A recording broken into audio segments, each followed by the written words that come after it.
Hello friends, नमस्कार दोस्तों आज की इस वीडियो में हम जानेंगे कुछ बेयरिंग्स के बारे में जो कि सिंपल तरीके से यूज किया जाता है और हर जगह में हर टाइम में यूज किया जाता है।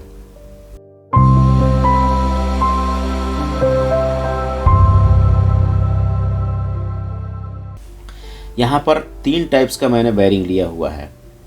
एक तो है self align ball bearing, self align double raw ball bearing, एक है सिलिंड्रिकल रोलर बेयरिंग और एक है ball bearing deep groove ball bearing और ये भी है डीप ग्रूव बॉल बेयरिंग। इसमें डिफरेंट बस यही है कि नंबर दोनों का सेम है, साइज दोनों का सेम है, यहाँ पर आप देख सकते हैं। इसमें डिफरेंट सिर्फ यही है कि दोनों जेट बेयरिंग है तो एक प्लास्टिक का है लेकिन एक मेटल का है।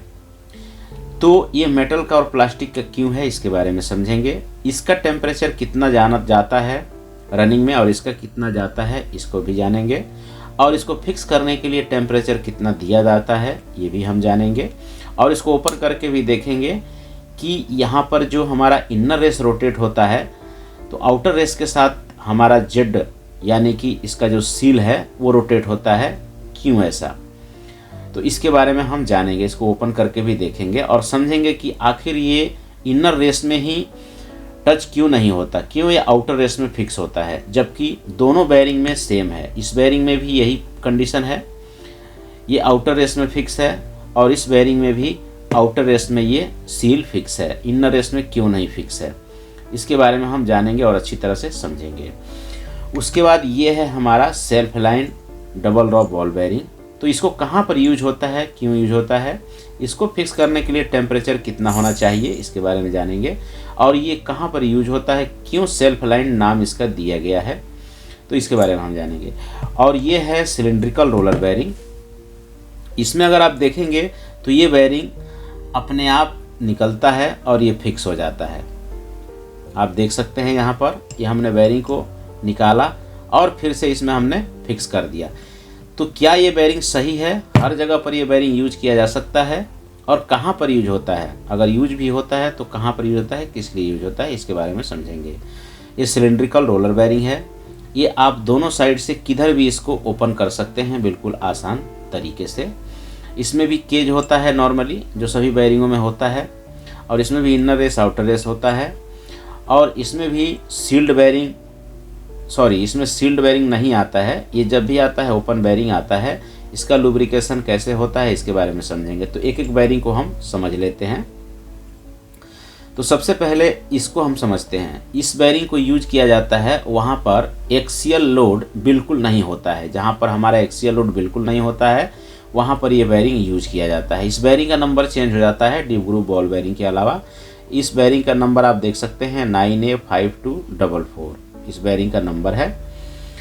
तो इस बेयरिंग का जब भी ये नंबर आएगा तो आप समझ सकते हैं कि ये बेयरिंग हमारा सिलिंड्रिकल रोलर बेयरिंग है और एक्सियल लोड के लिए नहीं है, ये सिर्फ रेडियल लोड के लिए यूज किया जाता है। जैसे मान लीजिए एक साइड में हमारा एक बेयरिंग यूज हो रहा है एक्सियल लोड के लिए, एंगुलर कॉन्टैक्ट बॉल बेयरिंग, उस पर मैं वीडियो बना दूंगा, और एक साइड में ये बेयरिंग यूज हो रहा है। तो ये बेयरिंग इसलिए यूज होता है ताकि हमारा एग्जैक्ट अगर सेंटर नहीं है तो इस बेयरिंग से हमारा शाफ्ट थोड़ा एडजस्ट हो जाता है और ये बेयरिंग फिक्स होता है। एक्सियल लोड पूरा इसमें रहेगा एंगुलर कॉन्टैक्ट बॉल बेयरिंग में, जबकि ये फ्लेक्सिबल रहेगा। हमारा 1 mm 2 mm अगर इधर उधर होता है तो ये एडजस्ट कर लेता है, जबकि ये angular contact ball bearing adjust नहीं करता है। तो ये हो गया हमारा सिलिंड्रिकल रोलर बेयरिंग। कहाँ पर यूज होता है, ये रेडियल लोड हाई स्पीड के लिए यूज होता है। इसका लुब्रिकेशन एक्सटर्नल होता है, हम लोग ऑयल लुब्रिकेशन इसका दे सकते हैं, और अगर लो स्पीड है तो वहाँ पर ग्रीस भी इस्तेमाल किया जाएगा। ये डिपेंड करता है कि पंप कहाँ पर या फिर रोटरी इक्विपमेंट कहाँ पर यूज हो रहा है और उसका लुब्रिकेशन कैसे देना है, उसका आरपीएम कितना है, इसके ऊपर इसका लुब्रिकेशन डिपेंड करता है, डिजाइन होता है उसी हिसाब से। तो ये बेयरिंग हमारा एक्सियल लोड के लिए यूज नहीं होता, सिर्फ रेडियल लोड के लिए ये बेयरिंग यूज होता है। तो ये हमने ओपन करके भी देख लिया और इसको समझ भी लिया। इसको भी फिक्स करने के लिए टेम्परेचर जो हम लोग बेयरिंग हीटर से अगर गर्म करते हैं तो 110 डिग्री से ऊपर इसको गर्म नहीं करना है, जबकि हमारा नॉर्मली 80 डिग्री तक टेम्परेचर देने से हमारा बेयरिंग फिक्स हो जाता है। अब हम समझ लेते हैं सेल्फ अलाइन बॉल बेयरिंग के बारे में। हमारे एक सब्सक्राइबर हैं जिन्होंने कमेंट किया था सेल्फ अलाइन बॉल बेयरिंग के बारे में बताइए, सॉरी सेल्फ अलाइन बेयरिंग के बारे में बताइए। तो मैं बॉल बेयरिंग के बारे में बता रहा हूँ और self align spherical roller bearing के बारे में आने वाले वीडियो में बता दूंगा। तो ये है हमारा self align ball bearing. Self align ball bearing का काम होता है, जैसे हमने यहाँ पर एक कोई शाफ्ट फिक्स किया, लेकिन हमारा शाफ्ट हैवी लोड में चल रहा है और शाफ्ट के मिस अलाइंड होने का चांस कभी कभी बढ़ जाता है या फिर रहता है। तो जैसे हम इसको पंप में, कंप्रेसर में या फिर एक्यूरेट किसी रोटरी इक्विपमेंट में यूज कर रहे हैं तो वहाँ पर तो इसको यूज कर सकते हैं, लेकिन वहाँ पर चांसेस कम होता है और यहाँ पर लगभग ये यूज नहीं भी होता है, लेकिन डिपेंड करता है डिज़ाइन के ऊपर। ये ज़्यादातर यूज होता है हमारा worm gear, conveyor, ID fan, FD fan या फिर ब्लोअर के लिए इसको इस्तेमाल किया जाता है, जहाँ पर ईयर ब्लोअर इस्तेमाल होता है तो यहाँ पर यूज किया जाता है। और ये ज़्यादातर यूज किया जाता है हमारा ब्लॉक बेयरिंग के लिए, ताकि हम लोग इसको आसानी से चेंज भी कर सकें। और बाई चांस अगर शाफ्ट इसके अंदर हमारा फिक्स किया जा रहा है और शाफ्ट हमारा थोड़ा मिस अलाइंड होता है तो ऑटोमेटिक ये एडजस्ट कर लेगा। शाफ्ट के लिए या फिर इक्विपमेंट के लिए कोई भी प्रॉब्लम नहीं आएगी और ये आसानी से थोड़ा सा मिस अलाइंड होकर ये रोटेट होता रहेगा। अब बात आती है आरपीएम के ऊपर। आरपीएम इसका कम भी होता है और ज़्यादा भी हो सकता है, डिपेंड करता है इक्विपमेंट के ऊपर। लेकिन जब ये घूमता है तो इसको आप किसी भी तरीके से घुमा सकते हैं। इसको आप देख रहे हैं, यहाँ पर हमने बिल्कुल इसको मिस अलाइन कर दिया है, लेकिन ये बेयरिंग काम कर रहा है। इतना मिस अलाइन भी ठीक नहीं होता है रोटरी इक्विपमेंट के लिए, लेकिन मैं एग्जाम्पल के लिए दिखा रहा हूँ। तो ये ज़्यादा से ज़्यादा मिस अलाइंड होता है तो 0.5 होता है या फिर 1 मिली तक हो सकता है या फिर 0.5 भी हो सकता है। लेकिन ये जब भी काम करेगा एग्जैक्ट काम करेगा। ये स्पीड में काम करेगा अगर मिस अलाइंड भी है, अगर स्पीड में काम कर रहा है तो ऑटोमेटिक ये हमारा सेंटर आ जाता है बेयरिंग। तो ये होता है हमारा ये होता है सेल्फ अलाइन बॉल बेयरिंग। यानी कि ये अगर आप मिस अलाइन करते हैं फिक्सअप के लिए तो ये ऑटोमेटिक अलाइन कर लेता है अपने आप और रोटरी इक्विपमेंट जो भी हो उसको सही से रन करता है, ख़राब नहीं होने देता है। और जो भी लोड आता है बेयरिंग के ऊपर लोड आता है। और इसको लुब्रिकेशन के लिए इस्तेमाल किया जाता है ग्रीस और ऑयल। तो हमारा अब डिपेंड करता है कि ये बेयरिंग कहाँ पर यूज हो रहा है, कितने आरपीएम पर यूज हो रहा है, इसका लोड कितना है, उसके ऊपर हम लोग बेयरिंग में लुब्रिकेशन के लिए ग्रीस या फिर ऑयल का इस्तेमाल करते हैं। ग्रीस का इस्तेमाल करने से बेयरिंग का लाइफ बढ़ जाता है और ऑयल का भी इस्तेमाल करने से बेयरिंग का लाइफ बढ़ जाता है लुब्रिकेशन के लिए। लेकिन अगर लो आरपीएम है वहाँ पर ग्रीस का इस्तेमाल होगा और 1440 से हाई आरपीएम है ऊपर है तो वहाँ पर ऑयल का इस्तेमाल किया जाएगा। लेकिन अगर वहाँ पर टेम्परेचर हाई है तो यहाँ पर ऑयल का भी इस्तेमाल किया जाएगा और उसको कूलिंग के लिए हमारा वाटर का भी इस्तेमाल किया जाएगा। वो डिज़ाइन में ऐसा होता है कि हम लोग ऑयल का इस्तेमाल करेंगे, ऑयल हीट होगा तो ऑटोमेटिक वाटर कूल से उसको कूलिंग होता रहेगा और ये बेयरिंग चलता रहेगा। डिपेंड करता है डिज़ाइन के ऊपर कि इसमें लुब्रिकेशन के लिए क्या इस्तेमाल किया जाएगा। इसका नंबर भी चेंज हो जाएगा 1307। और यहाँ पर जो डीप ग्रुप बॉल बेयरिंग है ये 62 से और 63 से क्यों स्टार्ट होता है। और यहाँ पर आप देखेंगे 13 से, और यहाँ पर 2 डिजिट का मतलब क्या होता है, इसका आईडी कैसे निकाल सकते हैं, ये आने वाले वीडियो में बता दूंगा। तो ये हो गया हमारा सेल्फ अलाइन बॉल बेयरिंग। अब आता है हमारा यहाँ पर डीप ग्रुप बॉल बेयरिंग। तो डीप ग्रुप बॉल बेयरिंग कभी भी हाई स्पीड के लिए इस्तेमाल होता है, जहाँ पर आरपीएम 30,000 है, जहाँ पर आरपीएम 25,000 है, जहाँ पर 2800 आरपीएम है, 1400 आरपीएम है, वहाँ पर इस्तेमाल किया जाता है। ये लाइट रेडियल लोड और लाइट एक्सियल लोड के लिए इस्तेमाल किया जाता है। यानी कुल मिलाकर के इसका इस्तेमाल किया जाता है हाई आरपीएम के लिए। तो ये कंपनी कोई भी हो सकती है। यहाँ पर 6205 ये बेयरिंग है तो इसका 25 mm हमारा इसका आईडी हो जाएगा। जब भी 6205 या फिर 6305 का बेयरिंग होगा तो उसका आईडी ऑटोमेटिक हम लोग लास्ट के 2 डिजिट के नंबर से 5 से मल्टीप्लाई करते हैं तो आईडी निकल जाता है। ये भी 6205 का बेयरिंग है। ये डबल जेड का बेयरिंग आप यहाँ पर देख सकते हैं, यहाँ पर डबल जेड लिखा हुआ है। तो अब सवाल आता है कि इसको गर्म कितना किया जाएगा, जबकि इसका जो सील है वो प्लास्टिक का है और इसका मेटल का दिया हुआ है। तो हम दोनों को गर्म कर सकते हैं 80 डिग्री सेल्सियस तक, कोई दिक्कत नहीं होगी, क्योंकि इसका डिज़ाइन इसी हिसाब से किया जाता है कि 80 डिग्री यानी 110 डिग्री तक इसको कोई भी प्रॉब्लम नहीं होगा, क्योंकि रनिंग में बेरिंग का टेम्परेचर ऑटोमेटिक जाता है। तो अगर ये प्रॉब्लम होगा तो इस बेरिंग को यूज़ करने का हमें कोई फ़ायदा नहीं है। तो इसलिए इसको भी हम 180 डिग्री टेम्परेचर पे गर्म कर सकते हैं फिक्सअप के लिए, और इसको भी। अब सवाल ये उठता है कि यहाँ पर इनर रेस ही दोनों रोटेट क्यों होता है, यानी कि सील्ड जो है ये आउटर रेस में ही दोनों का फिक्स क्यों किया गया है।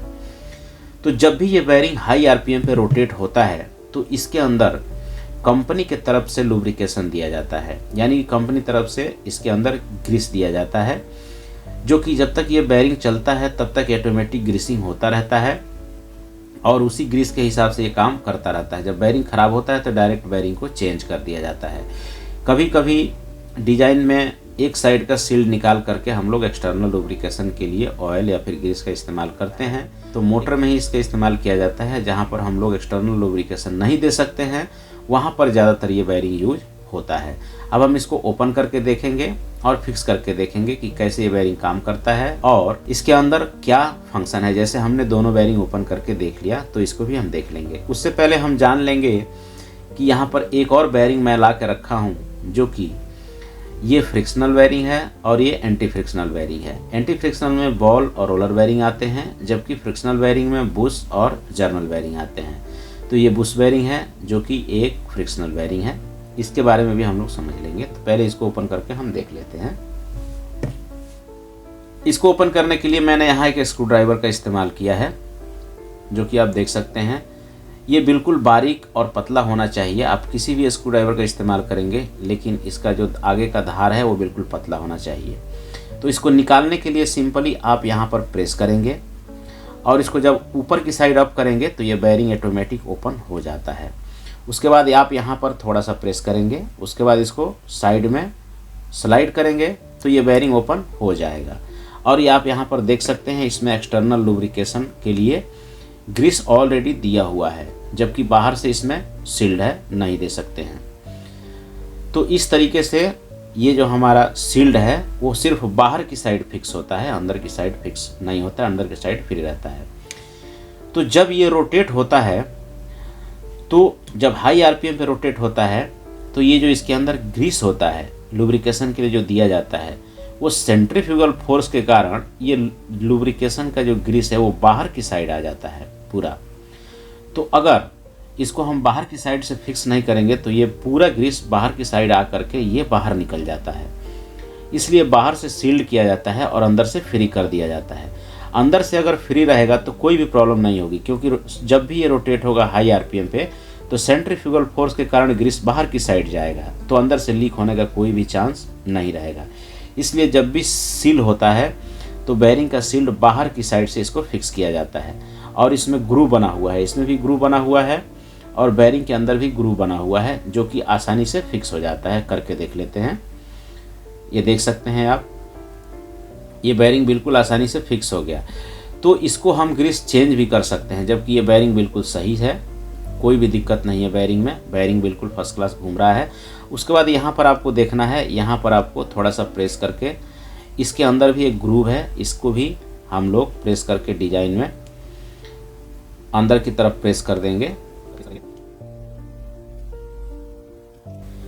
तो यहाँ पर आप देख सकते हैं फिर से बेरिंग ये फिक्स हो गया। बेरिंग आप ग्रीस चाहें तो इसका आराम से चेंज कर सकते हैं, नया ग्रीस डाल देंगे हाई क्वालिटी का, और इसको यूज कर सकते हैं बेरिंग को, कोई भी दिक्कत नहीं है क्लीन करके।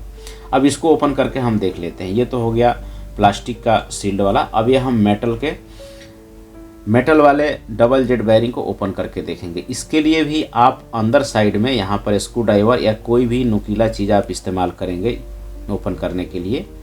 अगर यहाँ से ओपन नहीं होता है तो आप यहाँ से ओपन कर सकते हैं। यहाँ से कैसे ओपन करेंगे वो देख लेते हैं। तो इसको भी हमने ओपन कर लिया है। इसमें भी आप देख सकते हैं, इसमें भी कंपनी की तरफ से ओरिजिनल ग्रीस आया हुआ है। ये भी सेंट्रीफ्यूगल फोर्स के कारण आउटसाइड जब घूमता है तो ग्रीस जाता है, और इन साइड ये रोटेट होता है तो इन साइड से ये लीक नहीं करता है, और बाहर साइड से आउटसाइड में सील्ड होता है, इसलिए इसका भी ग्रीस परमानेंट इसमें रहता है। तो इसका भी ग्रीस आप आसानी से चेंज कर सकते हैं सील्ड को निकाल के और दोबारा सील करके, जबकि ये सील्ड निकालना थोड़ा मुश्किल होता है, थोड़ा प्रॉब्लम होता है इसमें, जबकि प्लास्टिक वाले रबर सील्ड वाले में आराम से आप कर सकते हैं। तो इसको अब हम फिक्स करके देख लेंगे। इसको फिक्स करने के लिए सेम आप फिक्स करेंगे जैसे उसको हमने फिक्स किया है। तो इसको भी आप प्रेस करेंगे।